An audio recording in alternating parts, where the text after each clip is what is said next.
Welcome to the No Suits Allowed podcast. I'm your host, Connor Rodich, and it's my honor and privilege to be able to bring to you really intriguing and raw content over the next several weeks and months, and hopefully years, to be able to share with you the unique entrepreneur business leader stories all across the country in a multitude of different industries as we really discuss what it's like to operate from the top of the food chain and how lonely it can be sometimes through that process, as well as all the failures and successes and things that make us who we are as entrepreneurs and business leaders. And so before we kick off into episode 1, I just wanted to briefly explain who I am so you have a little bit of context as to why I'm so passionate about this project. As I said, my name is Connor Rodich. I'm the president of Executive Partners. I also operate in a handful of other businesses as a minority stakeholder, but my primary thing is being a consultant for operations and financials to exterior trades contractors all across the country. We've been under management of over $1 billion in revenue, and a lot of my own companies have done multi-8 figures over the course of the last several years. And so I'm really excited to share just a little bit of what I've learned along the way through encountering other entrepreneur and business leader stories as I bring a lot of guests and high-level guests onto this show, just because I feel like what's missing out there in this space as we listen, we absorb a lot of content, is the raw and unfiltered voices of entrepreneurs and business leaders, and not just all the highlight reels. And so being able to get into the trenches of what really has led them to success and all the failures along the way, and just being able to have an honest conversation about that.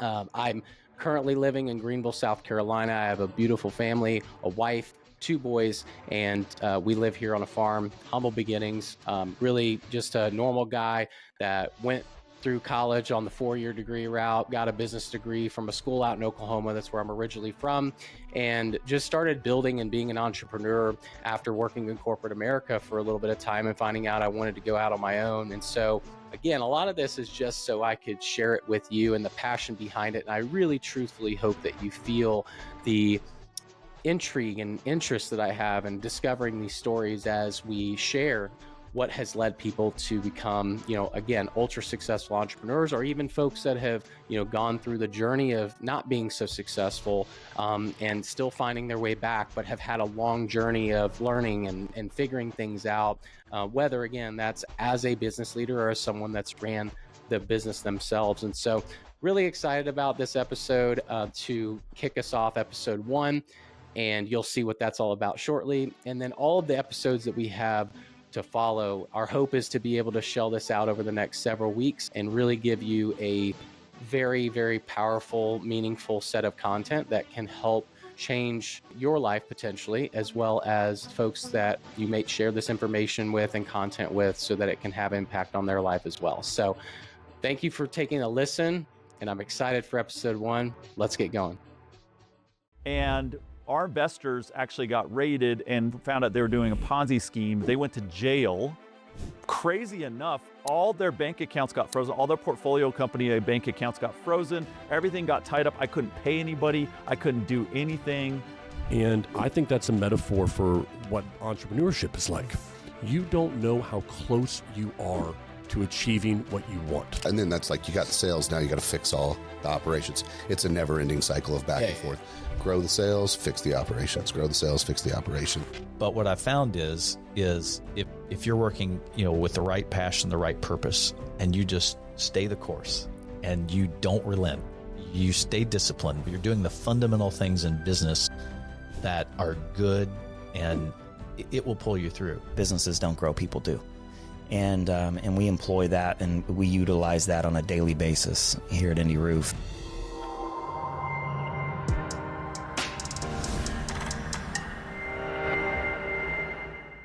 Welcome to this week's episode of No Suits Allowed.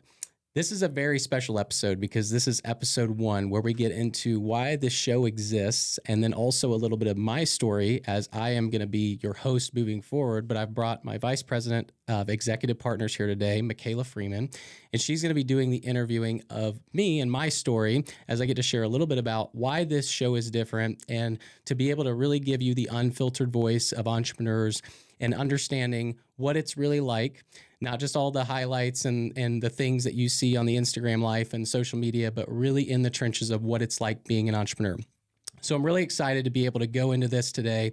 And I'm just going to kick off with a very quick synopsis of the show, and then I'm going to kind of kick it over to Mikaela, and then we're going to be able to get rolling with this. So the idea, again, is to really be able to understand what the entrepreneurial journey is like. And as I interview a bunch of folks on this show, you're going to see people who have a variety of different backgrounds in different industries. And the entire goal of the show is to be able to really create relatable content and allow for you, the entrepreneur, the person listening, to be able to understand what it's really like and feel like you can relate to those that are going through a very similar journey in life. And so this also is not just limited to entrepreneurs. This is also for business leaders. And that's really important that as business leaders, Mikaela being one of those, Mikaela has been along for the ride and really seen all of the things that have happened through the process, but also someone that's close nearby as a business leader, being able to really see what that journey is like through their lens, and then to be able to have some relatable content there as well. So the show is, again, founded on the idea of it being raw, unfiltered, and really being able to get into the nitty-gritty of what it's like. Yeah, so like Connor said, my name is Mikaela Freeman. I have been on this journey with Connor for years now. We started working together at roofing.com, and since then I have been the chief operating officer for several businesses that you run, and now the vice president of his current company. So I have seen a lot of the journey, and I'm excited to dig into some of that today. So my first question for you is, I think you touched on it a little bit, but why is the podcast called No Suits Allowed? The idea was that we would have someone like you that loves to wear suits, and then come to the first episode, and then make the joke. No, well, obviously the idea of an executive or someone that is, and obviously it ties into the brand of Executive Partners, our company. But the idea of the show being about, I think when you get into a room and it's all about, entrepreneurs, executives, et cetera, it's kind of a stuffy room. So like no one's got a flaw, right? So the idea is that as we talk about no suits allowed, it's like, no, leave that at the door. We're not going to get suited up for this. We're really discussing the real life experiences rather than the things that you, again, just see on the highlight reel, which I know I touched on briefly. But the idea, again, is like, come the way you are, and share the real life story and not have any sort of fluff involved where you're trying to, make yourself sound better, I guess, in the process. So that's why the name exists, I guess. Yeah. So if we're getting entrepreneurs sort of out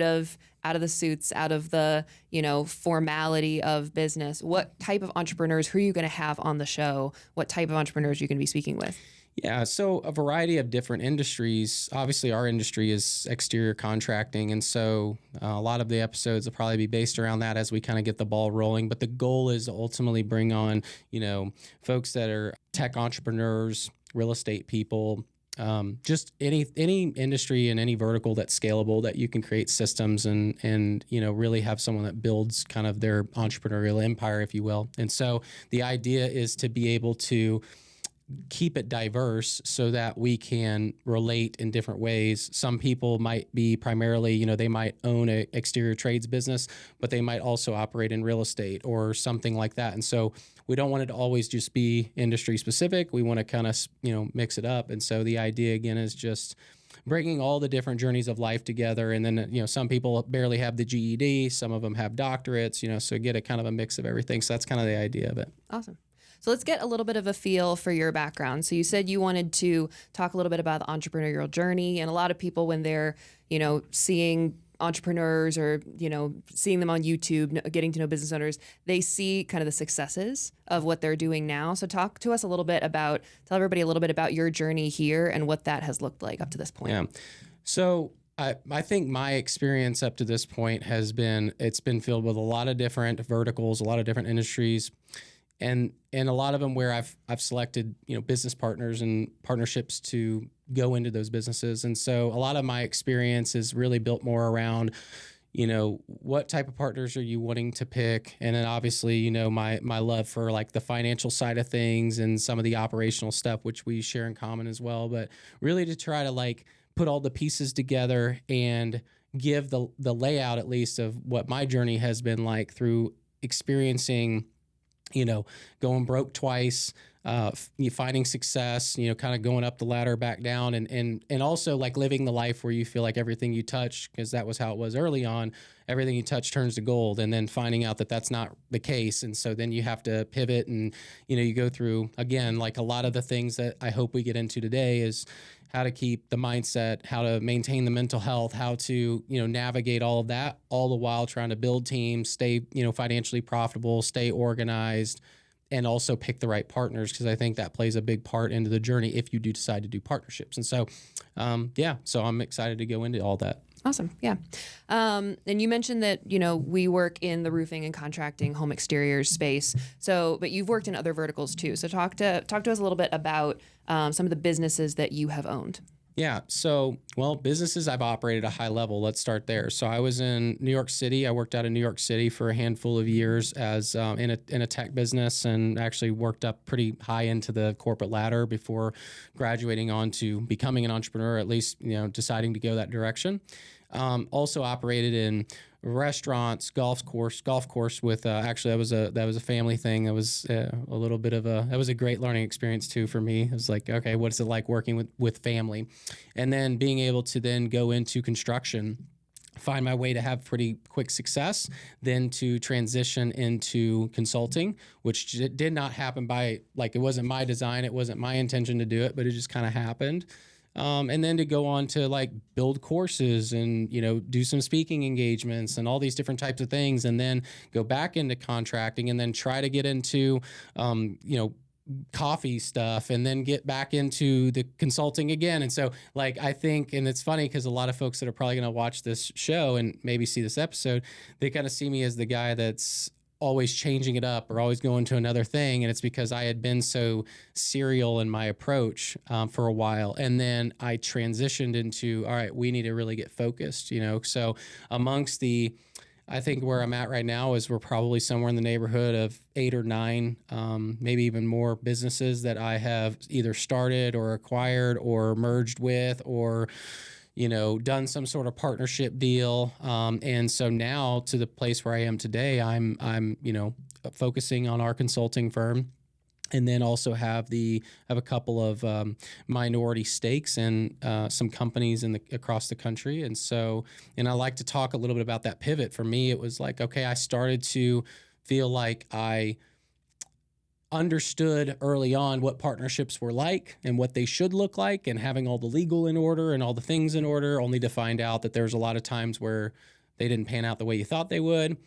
And my old thought of like, I need to be the majority, I need to be the guy that holds the equity. And then that pivoted for me, right? And so I'm excited to get into some of those things today where we talk about that stuff and go into more detail. Yeah, I definitely want to get into some of the partnership stuff, but I'm also curious about diving a little bit more into how you said your mindset was different in your early stages of entrepreneurship versus where you're at now, where you felt you did kind of a lot of jumping and moving around, kind of chasing something a little bit. And now you have more of a consistency in your practice. We've been doing this for several years, the ship staying the course. So how has your mindset changed from your early entrepreneurial years to now? That's a great question. I think that when you're operating the way that most entrepreneurs operate, which is the shiny object syndrome, you get early on thinking you can do everything. And obviously this is a well-known thing if you watch any of the other internet gurus out there, and a lot of them are right about this, and that it's really hard to be good at a lot of things all at the same time. You really have to dig into one thing. And so my mindset early on was delegate, get it set up, let it run, delegate, get it, let it run. And it doesn't work out that way. You really have to sink your teeth into something, and what you're working on, you really have to go all in on it. And so my philosophy has changed a lot because my experiences early on were, hey, I'm going to be able to turn these businesses, however many I was running at a time, for a quick profit quickly, and then be able to really get in a position where I could focus in on like just a little bit here, a little bit here, a little bit here. And I found that to not be the case. It's the exact opposite.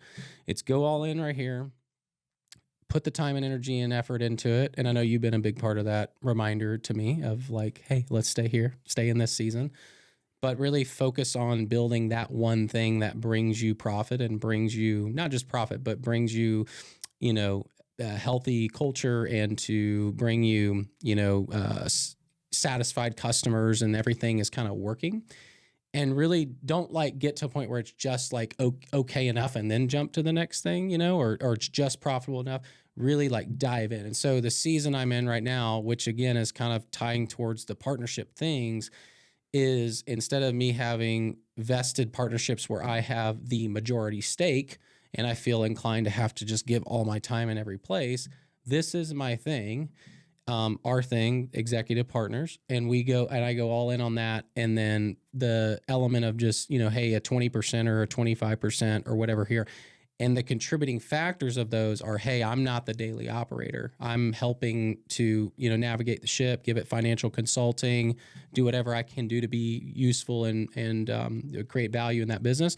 But the focus is on the one thing. And the one thing right now is executive partners and the stuff that we're doing. And then hopefully at some point in the future, it'll allow for an opportunity to be able to evolutionize either into other verticals within that one thing, or to eventually say like, okay, this is substantiated and it is in a position where it's ready for me to make a pivot and go to do something else, right? But at this moment, my mindset over the last decade of being an entrepreneur, is it's you got to go in on one thing. And that's, I know that a lot of folks will share that opinion, but you can't be doing, you know, 50 things and have all the side hustles and all the other businesses and then have your one thing. Your one thing has to be the thing that feeds all these things. And so getting really iron focused on that. Yeah. You've seen a bunch of really great opportunities and you're like, yeah, let's do that. But then you find that every time you do that, you start over. Yes. So I think that's... Yeah, I think that like the element of, there's nothing wrong with, and I know you've heard me say this over and over again, and it does get a little discouraging when you like you think that you're onto it and then you find a stumbling block and it either, you know, the business either fails or takes a quick wrong turn and you have to recover. There's a lot of things that go involved in that, but I've had to hit the reset button so many times, and you've heard me say that many a times. Just hitting the reset button for me, it looks different now where it's like I'm not hitting the reset button entirely. Like if I have to learn something from the stuff that we're doing, it's not that the business is not, thankfully it's not profitable or it you know, it's a complete flop. It's like I found the thing, double down, triple down, quadruple down on that thing.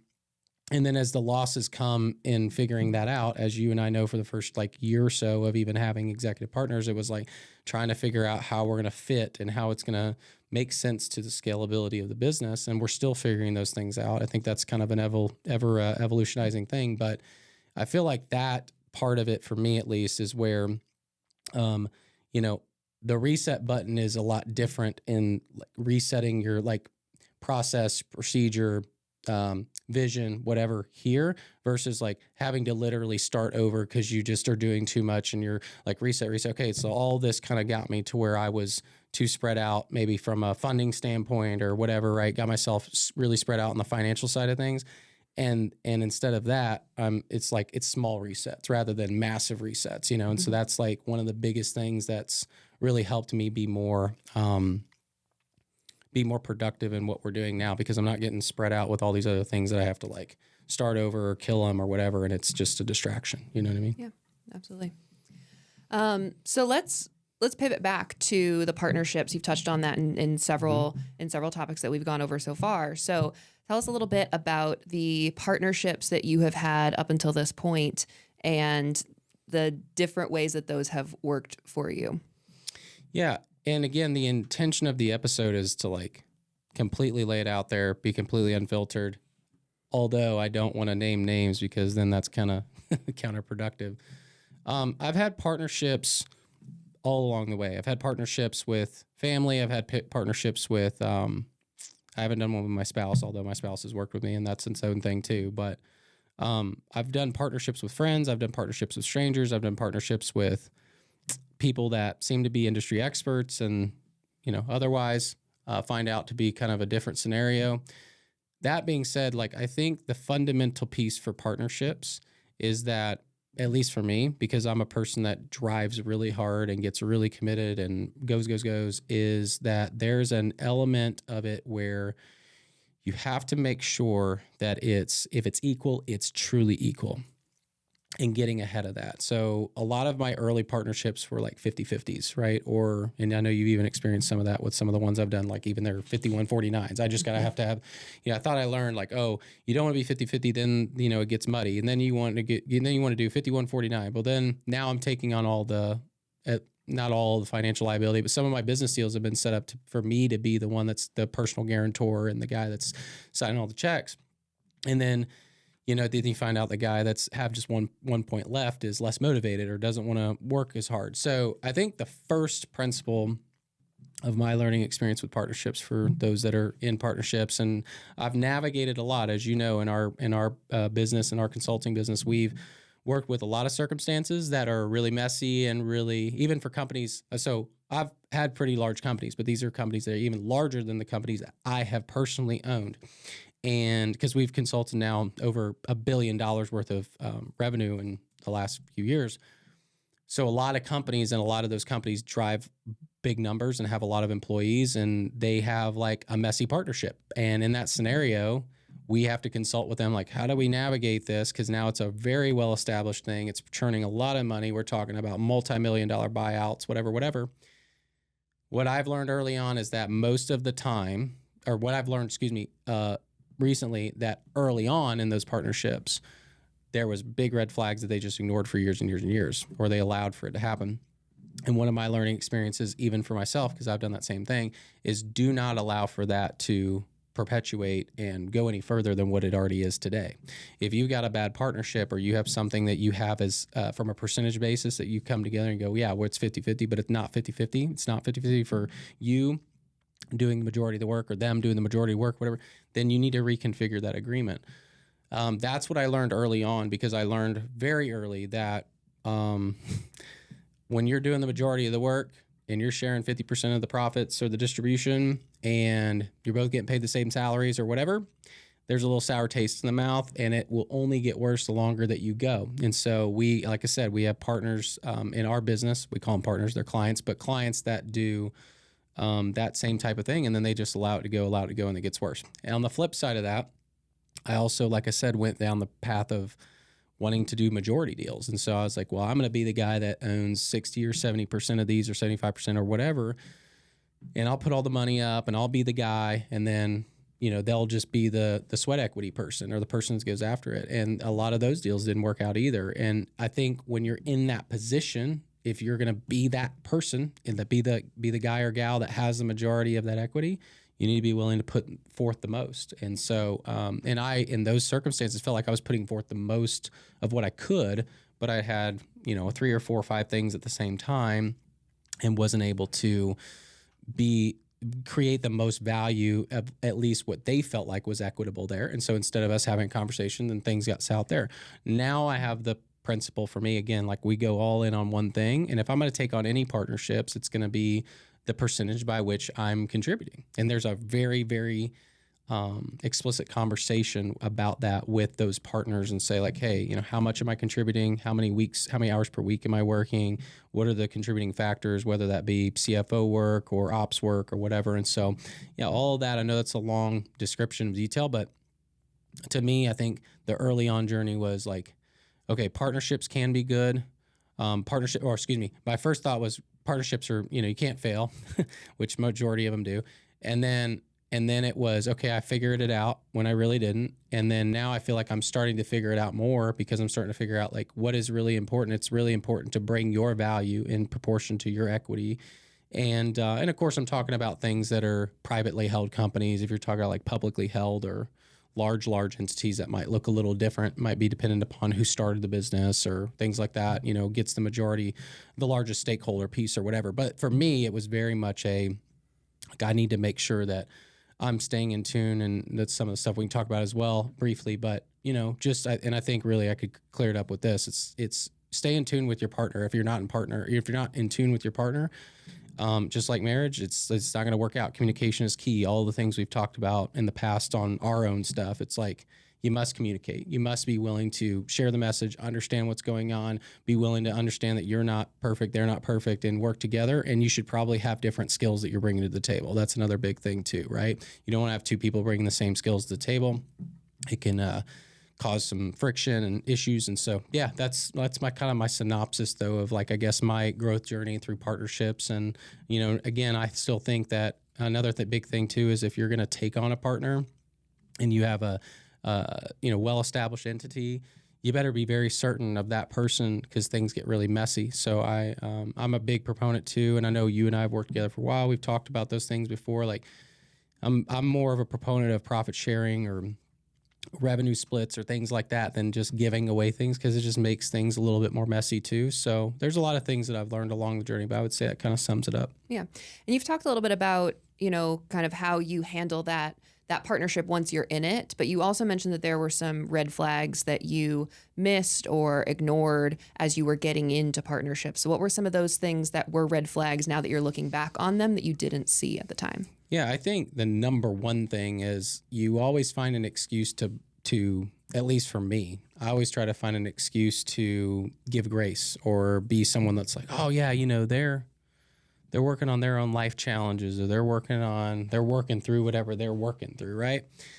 I think the number one thing that you could do when you first start off with somebody and it ain't working is call it the way it is right then and there. Like I made so many mistakes of being like, okay, you know, they're going through something, or it just takes a little bit of my motivation, kind of like I make the jokes, but like you're trying to be the boyfriend that's going to change the girlfriend, or the girlfriend. If I put in just a little more effort, Correct. they'll come back and catch up. Correct. And put in the effort too. Correct. Yeah. And it didn't work out that way on multiple occasions. And so I think there's a lot of like criteria for, you know, what makes a good partner or whatever, obviously, and that's subjective to everybody's situation. I think for me, it's like first and foremost, which is really hard to identify until you've been working with somebody for a while, is just the integrous element of them, like knowing that what you're seeing when they're with you is the same thing as when they're without you, and singing the same hymn and, you know, the same hymnal, and like making sure that the verbiage is the same, you know, that there's not like one partner that's saying one thing to the team, another partner saying another thing to the team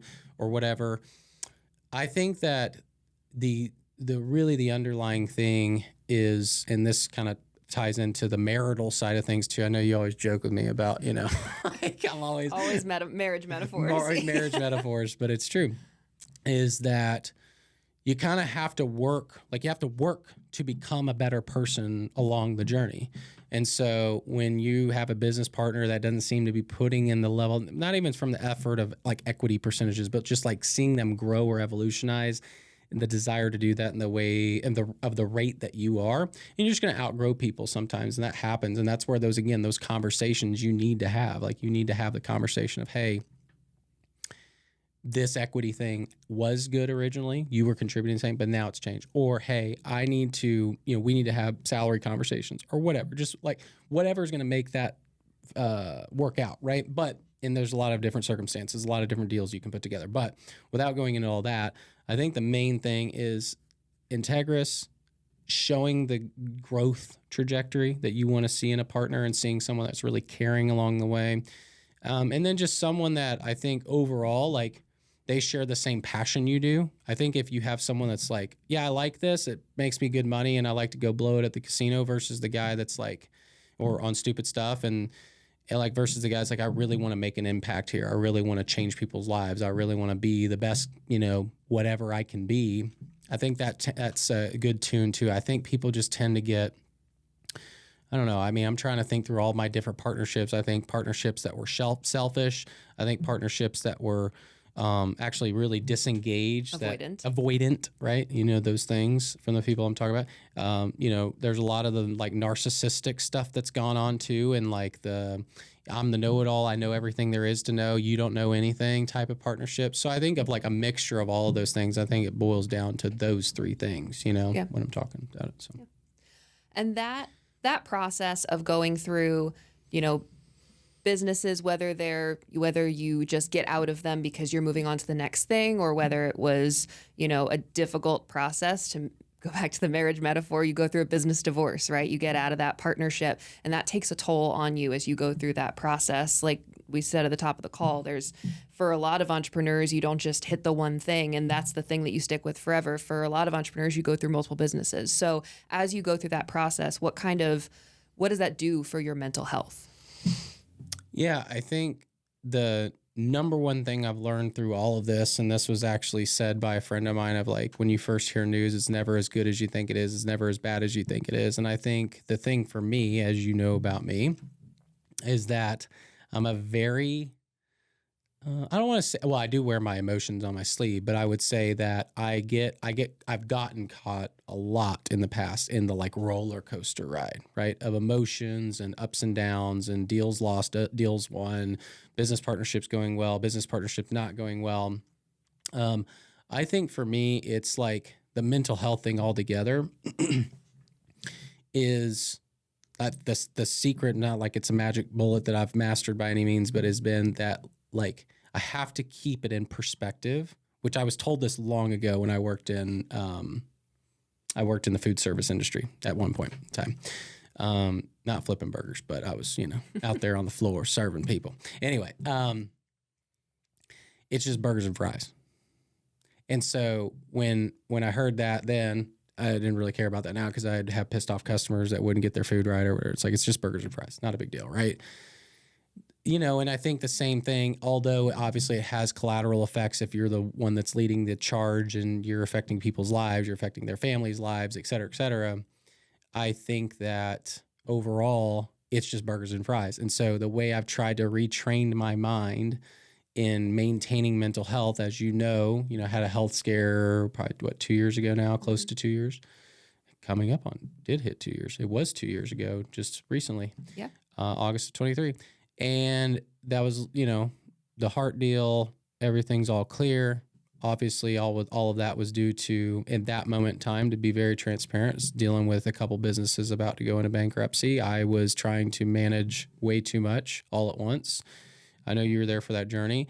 And that spiral effect, I always felt like I was keeping it together, but like we talked about before, it was like just really, I was just operating at such a high level of like distraction and trying to keep myself not distracted from not dealing with the issue. I was dealing with the issues, but I was just like working myself to relieve the anxiety I was having, like working myself in the ground 80 hours a week, sleeping 3 hours a night. And so when that happened and that big wake up call happened, I that was obviously a huge reset for me. Was you got to take this seriously. You can't sleep 3 hours a night, work 80 hours a week, and just pump caffeine. I mean, you were there. You were there telling me like this is not sustainable. Yep. And I know now.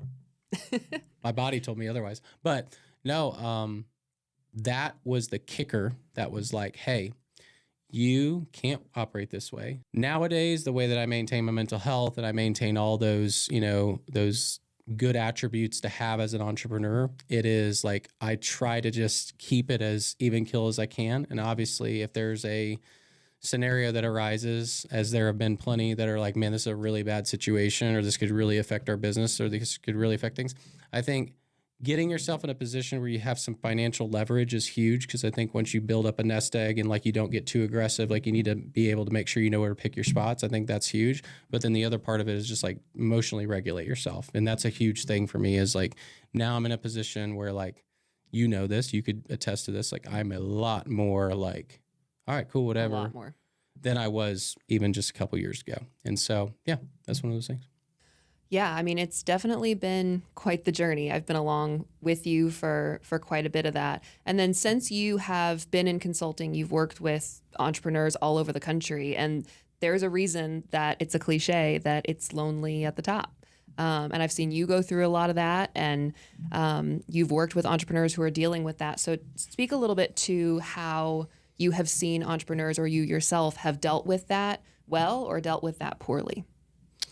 Well, one thing I know is that I have a lot of experience now helping other entrepreneurs not do what I did. And still, there's a learning journey that's happening. It's not like I've got it all figured out. That kind of ties into the fake guru element. There are people that you will run into all across, not just social media, but just in life in general, that will not live with the spirit of no suits allowed. They will not live in that element of, hey, I'm going to be real with you. I'm going to share it all, right? And so that's, again, kind of furthering the point, like that's what this show's about. For me, I think that through my learning experience, I've been able to help other entrepreneurs, and that ties into some of the things I was saying earlier, like never as bad as it, first is when you hear it, or as good as it is. it's just burgers and fries, those concepts. I think the other thing too is like, again, maintaining, I know I touched on it a little bit, but is maintaining financial health, like, which I think is why I'm so passionate about the CFO line of work that we do in the financial side of things. I think I knew all along what was right, because it's always been kind of my knack, and I have that experience from the corporate side, and then doing my own stuff and just learning by doing over the years, kind of becoming, I would say that's kind of my God-given gift, is just like numbers and financials and being able to put it together. I'm not someone that I got a business degree and all that. I had some exposure to those things with accounting and finance, but not like my thing until I got into business. And I think that the piece that for me, and I think that it's also important not to like judge all of your feelings and all of your emotions as an entrepreneur just on the cash flow or just on like how profitable you are. Because it's definitely a trap you can fall into, especially when you're really well established and you see a bank account go down significantly and you start like freaking out because you're making all of your mental health investment into just like how much cash your company has. Yeah. And so I don't want to say that that's the trap you should fall into, but I think the big piece of just like keeping it in perspective, but also the couple things that I've learned is it's really important that you block out time for you. Mondays, pretty much all day, for sure all day, I'm very intentional to not schedule meetings. I know you know that now. That used to not be my life, right? Yeah. And so getting your schedule in a way where you can say like, I have ownership of this rather than having ownership of me. That was like a big thing for me. So not saying you have to do this in your life, but for me, like Monday is my day, right? And then Friday is more of the flex day of like, hey, I take calls in the morning, and then, hey, if I have to work, I will. If not, I want to spend time with my wife and kids and go do other weekend things, right? And, in some seasons, like I definitely did not have that opportunity. I could have done better with the managing of that in those bad cash flow seasons and the bad scenarios I was explaining to you a couple years ago. But I definitely want to say that that's a big part of what has helped normalize me. And then the part that has been helpful as well is like getting in a position where there's like some money in the bank. You're not, it's important to be aggressive, but it's important to be smart too. Mm-hmm. And so like I got to a point where I was just like, okay, like I'm not saying I put it all on black all the time, not like jeopardizing families or anything like that, but I really felt a belief in me of like, we're going to do this. And some people it works out. Like I've seen some people have like drawn down all the line of credit, done all the things, and somehow it doesn't stress them out. That's a very rare breed, because most people, when they start seeing the money things happen, then they start to kind of like spiral.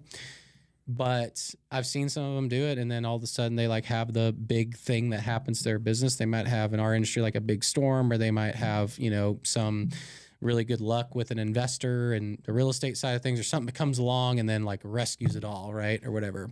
And I would highly suggest to not do that because I did that for a while, and that plays into the psyche, it plays into the mental health of like constantly being under a bit of stress, right?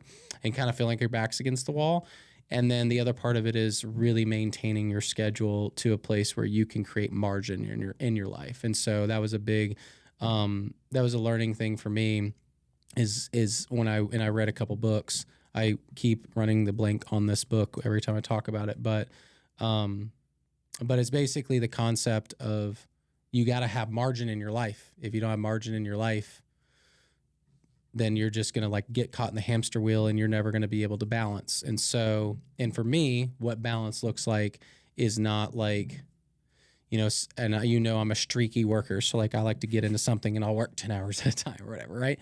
But for me, like what I get done in 10 hours, a lot of people don't get done in 40 hours. Mm-hmm. And so I work really, really hard. And then I might have like a half a day that I, handle some things, spend some time with the family, do what I need to do, because that's my balance. And I think everybody works differently. So like you do really well of like, you can work on 5 things all at once in the same day, and you can juggle them all and then shut it down and be okay. I'm not wired that way. And so I think that, and then to always just kind of like prioritizing, and I know I've talked about this before in other things that I've shared, but for me, it's like we have 6 months in the bank minimum now.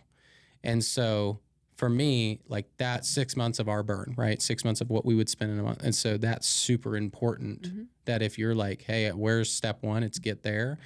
And that money side of things helps a lot. And then the side of it, like, again, creating margin, making sure that you're taking care of yourself. I mean, obviously there's been, you know, a variety of different examples I've given, but like make sure you're not riding the emotional roller coaster, make sure you're keeping it in perspective, make sure that you're, you know, you have to delegate, you have to do all those things, right? There's all that stuff that goes along with it. But I think the two things for me that have helped the most have been both the like creating margin and not getting overly excited about like, okay, we got some money, we need to deploy it and let's go put other businesses up or, you know, start new things, or it's like, no, let's just keep going in, you know? Yeah, absolutely. There's a lot of things that I want to dive into more, and I'm sure you're gonna dive into a lot of those in other episodes. How do you stay off the roller coaster? How do you make margin? How do you do all these things? And I know we're gonna dive into those on a lot of the episodes as you bring on other entrepreneurs and dive into the differences of how you might deal with that versus how another entrepreneur deals with that. There are obviously a lot of podcasts that people can listen to, and there are a number that are geared towards entrepreneurs and towards CEOs. So what is it about this podcast that's different, that makes you really passionate about this podcast and what you want entrepreneurs to get from this podcast?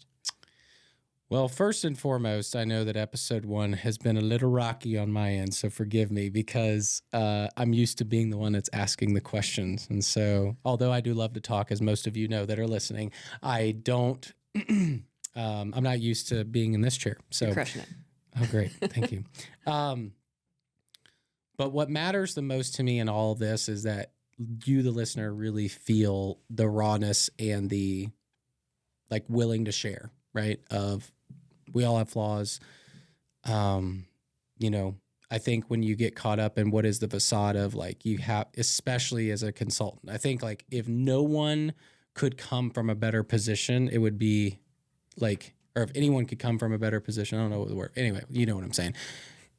It would be like someone that has to put on the face of like, you've got it all figured out, which is us. Like we're the consultant. We're the one that's like, we have done it because we have. Doesn't mean that we didn't learn along the way. Doesn't mean that we didn't have, you know, a struggle bus here and there. Take the slow lane here and there to learn stupid things that, you know, whatever. But that's where it's like, why does this exist? It's because like, I want to share as much as I can. Obviously my story, hopefully I'll do some other stuff in the future. I know in other podcasts, there'll be more about like just adding on little tidbits of my story, how it relates to those entrepreneurs. But it's really about just like laying it all out there, like put it all on the table. Don't be afraid to share it all, because at the end of the day, it's kind of like whenever you, I'm bad with the metaphors and the whatever they're called, but you're really living as an entrepreneur in the same type of scenario as a lot of other entrepreneurs, but you just don't know it. Yeah. And so I think that for me, what really sparked this for me was that I don't feel like there's any show out there. There's certainly a lot of like very, very well-known shows across YouTube or Apple Podcasts or whatever that are, you know, interesting people, unique stories, sharing a little bit about their stories, but I don't feel like it's always just like 100% all put out there and 100% like raw and unfiltered. And so the idea is to be that and to allow for folks to just hear like what is really Connor's story in this scenario. And so Connor's story has been one that has been like cash healthy in some places, very cash poor in other places, good synergies with teams in some places, terrible synergies and people hating me. As you know, you were living that, or you're like, you need to calm down, dude, you stress people out. And I think that that's the main reason why this whole thing is coming full circle for me. It's like, it just needs to be shared, you know? I think from the outside, and there's certainly a confidence, like I think people get arrogance and showmanship, guru-esque, you know, whatever stuff confused with like confidence. And so for me, like I'm confident in what I do, and I'm confident to give direction to my clients and our clients and like really say, hey, this is the direction that we need to go if I feel that convicted, or ask questions to get their perspective and help navigate that and guide them. But it also doesn't mean that like, one, I haven't had my own learning journey in the process, or that I don't still not know everything, because I don't. And so And so I think that that's one of the big things for me is just being willing to share that story and say like, you know, hey, these are things that I have learned along the way. Very valuable points. I've probably lived 4 or 5 lifetimes of a normal entrepreneur, if we're being real, because I've just lived by the mantra of like, you know, like fail fast and learn faster. And you have to, if you're going to be in the position of what I'm trying, like me personally and my own personal goals, like what I'm trying to accomplish. But some people, you know, otherwise, like a lot of people just, they stay in their one thing, they stay to their one business, whatever. And then they have different problems. They have problems that are like complacency, or, you know, they make all the money in the world, but they don't feel purposeful. Or so there's a lot of different things that you're going to hear in this show, and a lot of different perspectives from different entrepreneurs. But I think again, the base layer of what this is all about is to be able to give valuable, relatable content, just like today, of health, you know, mental health, you know, my struggle with that, dealing with, you know, tons of different, just anxiety, panic attacks. I mean, there's people like that I've met that we consult now that like, I'm like, listen, man, if you're having those, that's fine. Like, I know exactly what you're talking about because I've lived it. And so let me help you. Right. Mm-hmm. And so those are things that like, I know we didn't spend much time on the mental health stuff, but like, I want to make sure people know that like,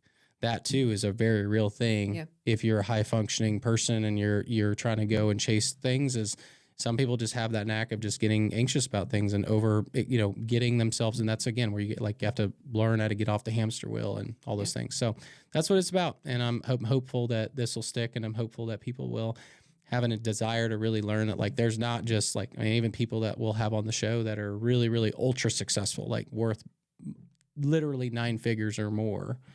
And they have struggled with all of these things that I'm going through today. And so that's why it's super important that we talk about it. Awesome. I'm really excited about all of this. I think that one of the big differeces I see is that you're going to have some of those best practices of, hey, like this entrepreneur and you have done this. And so here's some of the things that we've learned along the way, but also some of that community of it's lonely at the top. So let's commiserate in that a bit together and learn from one another and really talk about the things that are hard to talk about. And it is. And I know I didn't hit on that, but like it's lonely at the top, and you have to be willing to, you know, obviously it's like, it's not in our intentions to share our feelings, especially as, you know, men, not that this is only going to be a men's podcast, but just like men in general have a hard time doing that. And so for me, like I, personally, like for me, I don't know. I want to be able to create that environment where people can share and, you know, not feel like they're going to be judged for, because the reality is that we all experience it, especially if you're running the type of race that someone like me is. And I'm not saying I'm like running more purposeful race or anything like that than the next guy. It's just that like when you're operating in the capacities, you're running and gunning, you're trying to, you know, create impact. You're trying to do things that are really going to change lives, change your life, change your, you know, kids' lives, their kids' lives, you know, the people that are in your, what you just like someone like yourself that's working for the entity, but then like very integrated into just our friendship and our, you know, leadership amongst these companies. Like it's very important that we all share these things. And so, yeah, so I'm really excited. I'll wrap us up as I think it's dutiful. I think we're at the time. So thanks for watching this week. And I hope that, again, you take as much as you can from this episode and other episodes to follow. If you have liked the content today, I would really appreciate it if you would like and subscribe and share this content out as just a very, you know, quick acknowledgement of like, this has helped you. It could help the next person, the next entrepreneur or business leader listening to this story. And again, no suits allowed. So let's have unfiltered conversations of real life entrepreneurs and business leaders and get into what it's all about. And so I'm excited for the show. Thanks for being on and interviewing me. This has been interesting. Thanks for having me on. I'm excited for the next episode. All right.